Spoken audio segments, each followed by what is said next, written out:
Good morning. Good morning, everyone. Morning. How you doing? As you can see, we're doing our dialogue. We had so much fun last week doing it that we thought we would do it again this week. So I want to start off by telling you that this week is sort of the prequel to last week. We're actually stepping back in the story of Elijah to the 18th chapter in the book of 1 Kings, the things that took place before the stories that we talked about last week. So I want to go ahead and dive right into that because we have a lot to talk about. So let's go ahead and look at the passage. It's in 1 Kings, the 18th chapter, and it starts with the 16th verse. So it says, "So Obadiah went to meet Ahab and told him, and Ahab went to meet Elijah. When he saw Elijah, he said to him, 'Is that you, you troubler of Israel?' 'I have not made trouble for Israel,' Elijah replied, 'but you and your father's family have. You have abandoned the Lord's commands and have followed the way of Baals. Now summon the people from all over Israel to meet me on Mount Carmel, and bring the 450 prophets of Baal and the 400 prophets of Asherah who eat at Jezebel's table.' So Ahab sent word throughout all Israel and assembled the prophets on Mount Carmel. Elijah went before the people and said, 'How long will you waver between two opinions? If the Lord is God, then follow him. But if Baal is God, follow him.' But the people said nothing. Then Elijah said to them, 'I am the only one of the Lord's prophets left, but Baal has 450 prophets. So get 2 bulls for us. Let Baal's prophets choose one for themselves. Let them cut it into pieces and put it on the wood, but not set fire to it. I will prepare the other bull and put it on the wood, but not set fire to it. Then you call on the name of your God, and I will call on the name of the Lord, the God who answers by fire. He is God.' Then all the people said, 'What you say is good.'" So what we see here is clearly the prophet Elijah coming to the people and saying, "Look, you've gone the wrong way. You need to make a decision. If Baal's God, then follow him. But if the Lord is God, follow him. But what I am telling you is Yahweh is God, and to follow him." And he was beginning to prepare to sort of prove that to them. Now, for all of us today, we all recognize that we have to make decisions in life. And Elijah was calling the people of Israel to make a decision. But of course, the problem with that is that decisions are not always black and white. Sometimes they're difficult.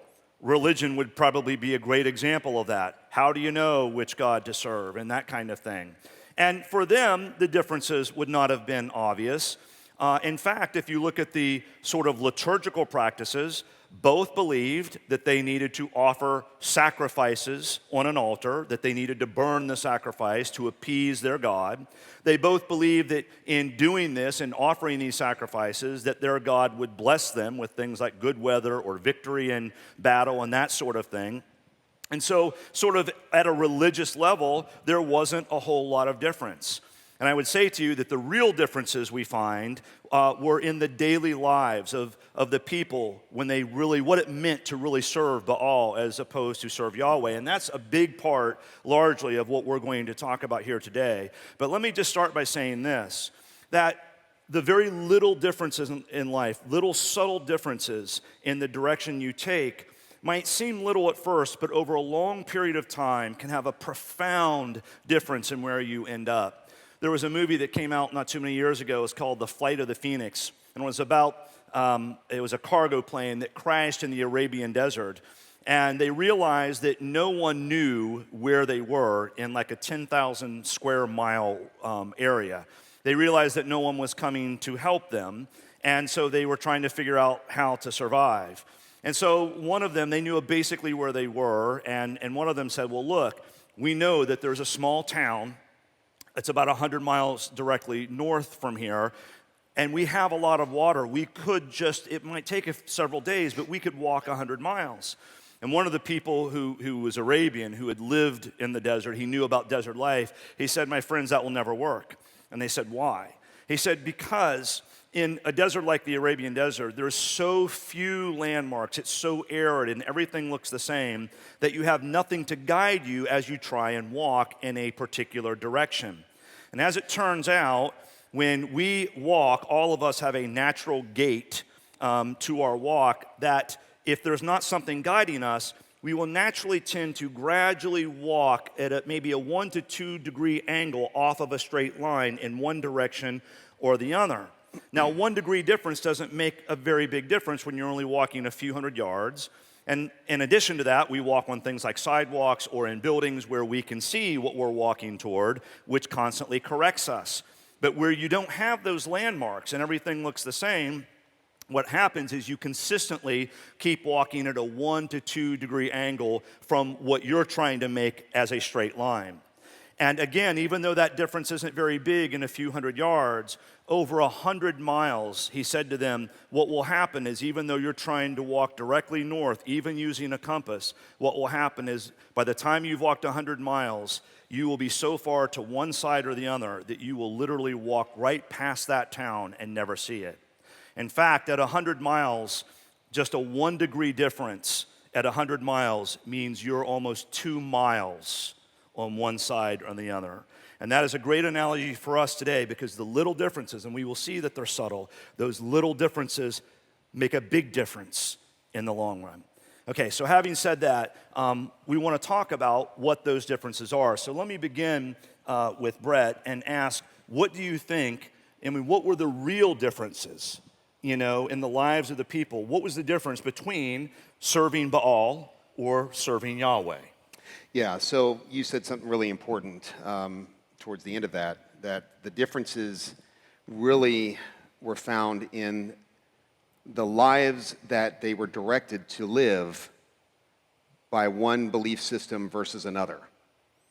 The liturgical practices were not all that different, but they can be reflected in those practices somewhat. So we know from human history that as cultures reach a place of relative peace and affluence, they tend to gravitate toward what you might call the set of beliefs that cater to immediate gratification. So this was a place where Israel was in their history, a place of relative peace and prosperity. And so the worship of Baal, being similar enough to the worship of Yahweh in some significant ways, became a really attractive alternative to the worship of Yahweh because the practices around that belief system appealed to what we might call our carnal nature, our more animalistic desires. For example, the worship of Baal included the use of shrine prostitutes. It included other ritualistic sexual acts.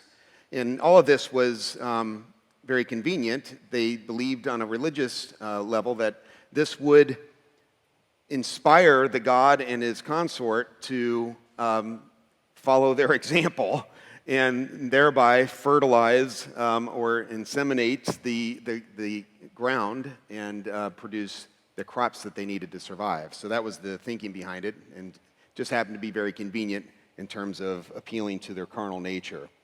Right. So that's one of the things that you can see there. And Yahweh, serving him, was very different in that way. Yahweh was more about sacrifices that were, and I would say even that the idea of sacrifice in the Yahweh tradition is not about producing magic, right.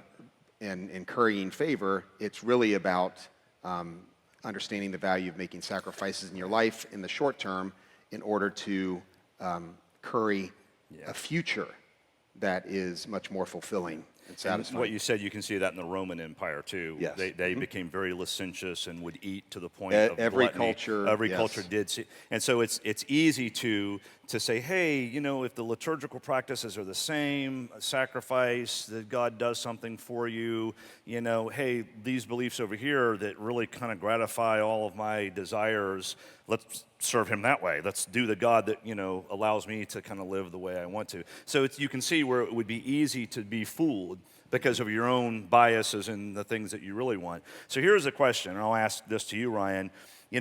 And he says, obviously the people of Israel were fooled because, as Elijah pointed out a few times, he said, there's 450 prophets of Baal now, and I'm the only one left of Yahweh. But my question to you, Ryan, is why wasn't Elijah fooled? What kept him from being duped? I think that it's interesting to kind of evaluate the life of a prophet. I mean, maybe that's something you've done. It's not something I'd done till really last night. But you really look at what it was that the prophet's role was in those times and in those days. Not everybody had the luxury of sitting around and thinking and contemplating the deep questions of life and the mysteries of, the past. But there were a group of people that would carry on these traditions and really understand and be taught these deep, deep stories of Abraham and of the things that we now can just read. They had to pass these things down, and they had to know them, and they had to sit out in fields. Often you'll hear of the prophets, they're out in the desert kind of wandering around eating bugs and wearing weird clothing, like camel skin robe or whatever. And so they're always just kind of out in nature, contemplating things and remembering the past. And the idea of prophecy is that, you can see the future, that you can say, okay, here's what's going to happen. And that's kind of true in some ways. I don't take it as mystically as, foreseeing the future, but more so in seeing, okay, this is what the past has shown us. This is the wisdom that we've received from our dead ancestors. And this is the thing that will happen if we continue going down this road. And I think that it's obvious that Elijah, he's standing there with all those people, and he says, choose. You have to choose between these two things. You can't really have both of these. And it's funny that at that point, they just kind of say nothing. It's kind of like, well, this may be my parents' religion and my ancestors' thing, but, we're kind of coming together now. We have the Canaanites that are here, and we're hanging out with them, and we need to be somewhat, receptive of what they have to say. We don't want to make a giant stand for this whole thing. But it really was the prophet's job to look deeply at the past and therefore be able to make a projection of what the future would be. And I think that a lot of those differences, like you said, were subtle. But at the same time, some of them that may have seemed subtle then probably don't seem so subtle now, even your thing. I love how you're able to so very, very polished say about the stuff that was going on in those temples. That's fantastic. Just the way that you put it, it's like, oh, you kept it G. How'd you do that? How do you keep an orgy G rated? I was and there we actually go. cringing as I did it. Yeah, right. Thanks to me. Unbelievable. I always take it there, don't I? You have to. Yeah. So that's what I kind of see as the role of the prophet and why he would be the one left, because, these people are coming together in more of a semi-civilized place than they had been just when they were in their tribes and they had their one kind of God. Yeah. So that's what I have to say about it. And then, I think a question would be, well, so, what was the real advantage? What was it that made them different? What, right. That kept them through time? And it's, first of all, it's clear that the Israelites were onto something. And it's clear right now because the Jews are still here today and the worshipers of Baal are not. Well, I think that's great. That's, it's great to mention, and you kind of did, but yeah. I'm going to say it again, because I think it's worth saying, that we can now look backward and we can see the obvious things. That's right. And say, okay, well, obviously, these kinds of practices don't work out in the long run. Like, sure. The things Brett was right. eloquently mentioning before. Yeah, which in the beginning, so, with just the practical differences, you read these passages where everything is about cleanliness, and you have to do these cleansing rituals and clean yourself, and you're not allowed to eat pork, which might have been a good idea 4,000 years ago, all of these kinds of rituals that they did, and that they were living lives that were sacrificial. And on a practical level, all of us, I think, understand today, as Brett sort of mentioned, is that our short-term desires and short-term gratification often undercuts or undermines long-term fulfillment. If you're constantly fulfilling the short-term gratifications in your life, it very often undermines the long-term success, whereas short-term sacrifice enhances long-term success. And it's clear that they lived that way. They were asked to live in ways that were sacrificial that way in their lives that just really kept them together as a people and protected them. But I do think that there were also deep moral differences that probably played an even more profound role. And you're nodding your head, so why don't you speak to that real quick? So, right, it's not only that the Jewish people survived all this time and the worshipers of Baal did not, as important as that insight is. Sure.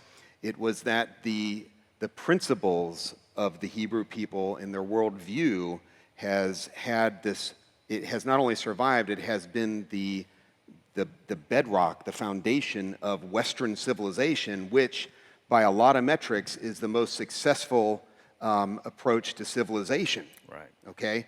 So what I think is really important to see here is how far back, as we look back the way Elijah did, go back to the beginnings of this brilliant worldview, this revolutionary view of reality. And we can go to things like the story of Abraham and the covenant that God makes with him. This is why. At the very base of this brilliant revolutionary thinking is the idea of the sovereignty of the individual. It has been now translated to a principal value in our Constitution, as an example. So where does this come from? Well, back in antiquity, the idea of sacrifice had become a sacred thing because they could see the benefits of it, the way that they could kind of negotiate with their future. By sacrificing now, I'll have something for later. Well, that then begs the question, well, what's the very best sacrifice that I can make? And so this then leads to the sacrifice of crops, and then this then goes to the sacrifice of the choicest animals, and then even to the very nearest and dearest, most valuable thing that we can imagine, which would be my own life or the life of my children, which in their minds back then, their immortality was directly related to. And so we have in the story of Abraham's belief that God is asking him to go and sacrifice his son, not only his son, but the son through which God promised to give him his inheritance. A population of peoples that are numerous like the stars in the sky. And so he goes to sacrifice Isaac. And before he can do so, an angel of the Lord intervenes and stops his hand. And there we have established a whole new revolutionary idea about the gods, who they are, what they want, who God is. You wanted to sacrifice your nearest and dearest because you thought that would curry the favor of a God who had to be somewhat malicious, if that's what it requires. What I'm showing you today, Abraham, is that I'm not like that.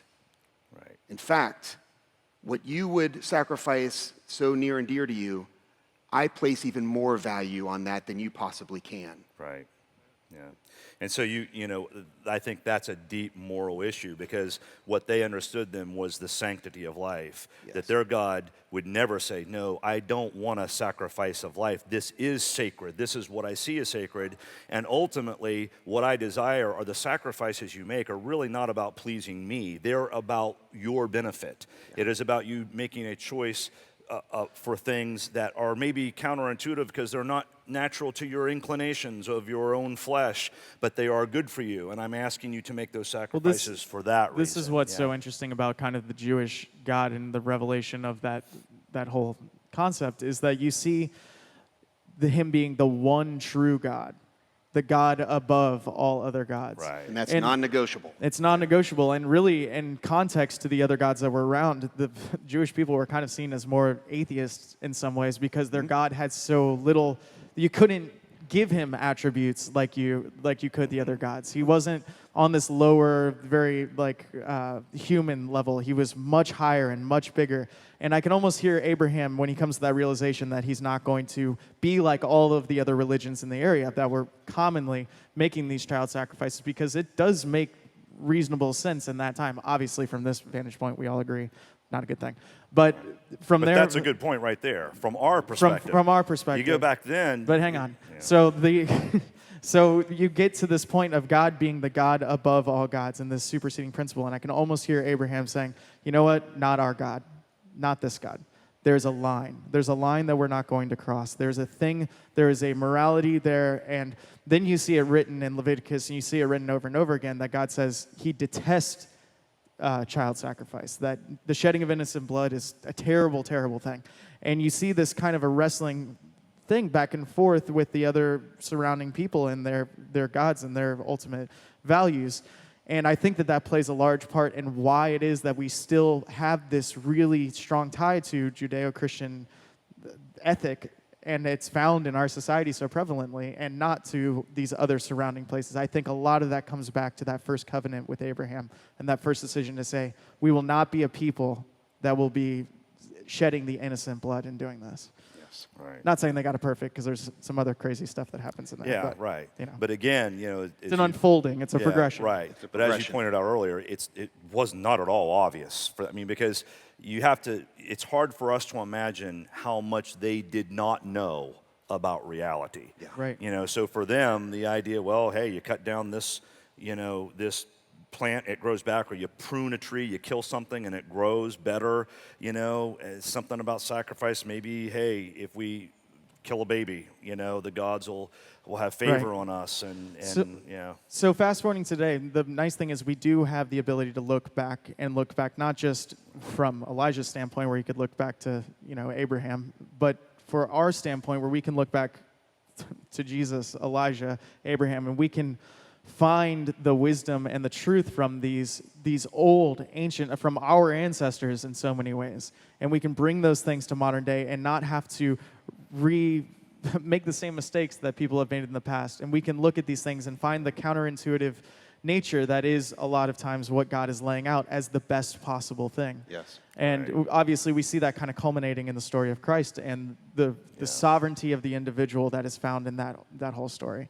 And even how it's progressed since then, and it's still been an ongoing thing. Right. So Brett, will you take us through kind of your story of what you've gone through in trying to pursue these types of things and trying to work through this? I know that it's brought some issues for you in your life and even in the churches that you pastored. Could you take us through that? Sure. So, life, as we all know, life throws some stuff at us that is that plunges us into a kind of chaos, and we experience tragedy, we experience difficulty, trials and tribulations of various sorts. And so about 4 years ago, not just me, but Kevin as well, we were pastoring a little church up here and one in Venice that we were helping out. And both of us had been on a journey of what you might refer to as a deconstruction of our... You were living in the wilderness eating bugs. Yeah. That's what it was. In a sense, yeah. Where we are out in the desert and we're digging in deep to understand the truths of these stories, really the way that the early fathers of the church did. Trying to understand the deeper truths, because we were seeing not only the nonsense of some of the beliefs the church was holding on to in more recent centuries, and seeing that the early fathers didn't hold on to those beliefs. They didn't have those beliefs. So we saw the absurdity of some of this, and not only that, the lack of effectiveness that it was having, to the point that we could see the writing on the wall enough to say that the church in modern times has all but lost every ounce of influence in the society. And this is really unfortunate, because we are the keepers of these tremendously important stories that help us to hold on to, that anchor us, that give us the proper aim so that we don't wander too far in a way that doesn't need to be articulated in detail. That's what stories do. That's why they're so important. So in our case, having done all this, we decided, look, this is going to be hard, but we're going to teach these truths. And we're going to reveal things for what they really are. And a lot of people aren't probably going to like it. And that ended up being true. Yeah. We started a series on Revelation. Yeah. So that was kind of like... It's a terrible idea. I didn't ask you to jump out of the airplane without a parachute, guys, Yeah, right. But we did anyway. So we dive into this series on Revelation, and for the express purpose of dispelling some of the very non-biblical and absurd notions that were popularized by things like the Left Behind series, for example. So in doing that, we noticed that the crowd that gathered and was really excited for what they assumed was going to be a display of magic in a sort of way. The way you see the people around the sacrifice in Elijah's story. Jesus was going to come back. Yeah, we were going to tell them when Jesus was going to appear, right? Yeah. So you notice the people in Elijah's day, they didn't listen until they thought that, they thought it was good when they thought there was going to be a magic show by one of the gods, right? Yeah. So we kind of ran into the same thing, and we noticed that week after week, the crowd was thinning. And by the time we were done, there was a kind of mass exodus from the church. And that left us in a very dire situation. We experienced a lot of heartache and financial difficulty and just pain. And I realized in the midst of all of that I was in no condition to really make decisions about the future, which I now was seeing as something akin to leaving the ministry. I just didn't think I could do it anymore. But I didn't trust my intuition there, because I knew that I was reeling from all this pain. And so my perspective on my circumstances was not clear. And I couldn't talk to Kevin because he was in the midst of the same thing. Right. So plus you can't get a word in edgewise. So. And right. I'd stay pretty quiet. You've been great, Kevin. He's done really well. So I thought, I'm gonna go talk with Larry. And so we had coffee. It's about 4 years ago. And I told him what I was thinking and feeling, and that I just didn't think I could do this anymore. And he asked me a very important question. And as we said last week, very often the answers are not found in answers, they're found in questions. And he asked me this: well, Brett, you have to ask yourself, is the truth worth any and every sacrifice? And as I thought about it, I had to answer that question with a yes, no matter what the cost. And so that's what I've decided to do with the rest of my life, no matter what the consequences. Right. That's why we're here.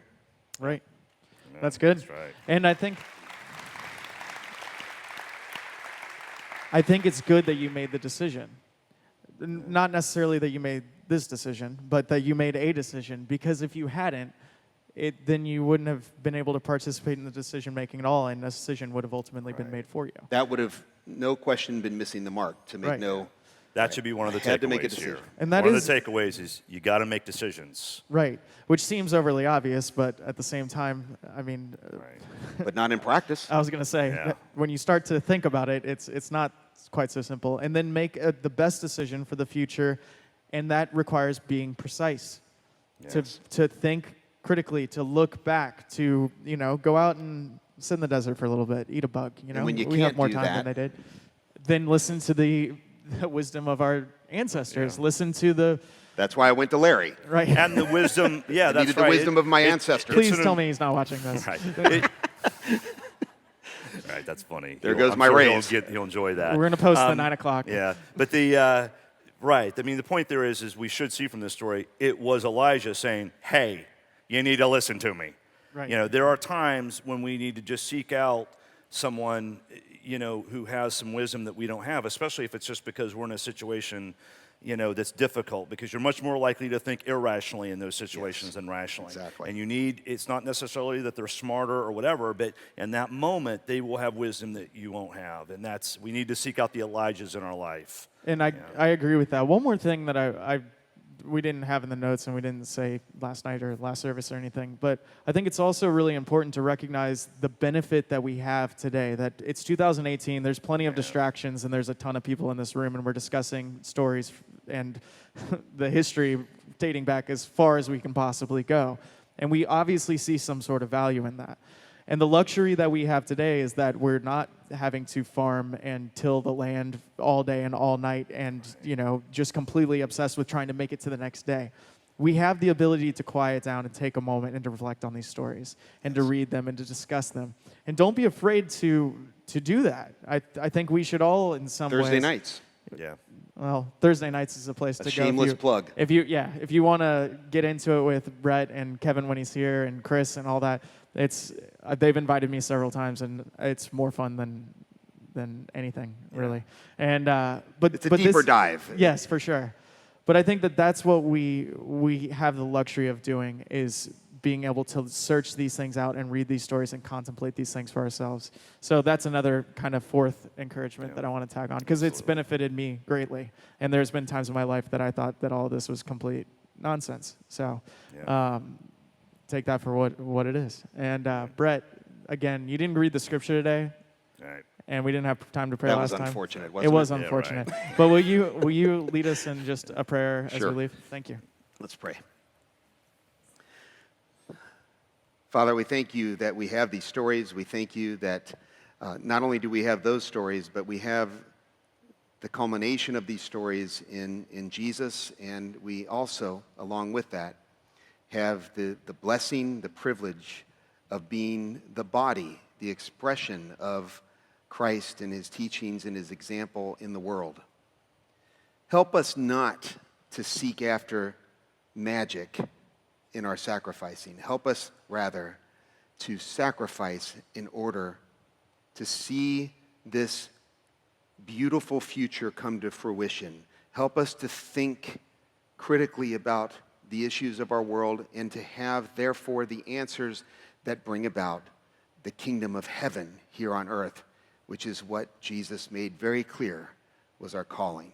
And so we ask in his name. Amen. Amen. Thank you, guys.